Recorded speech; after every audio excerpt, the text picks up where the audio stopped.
Hai, Robert! Primăria, anunță!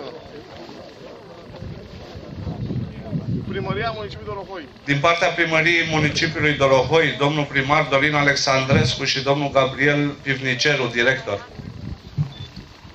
Velnicer.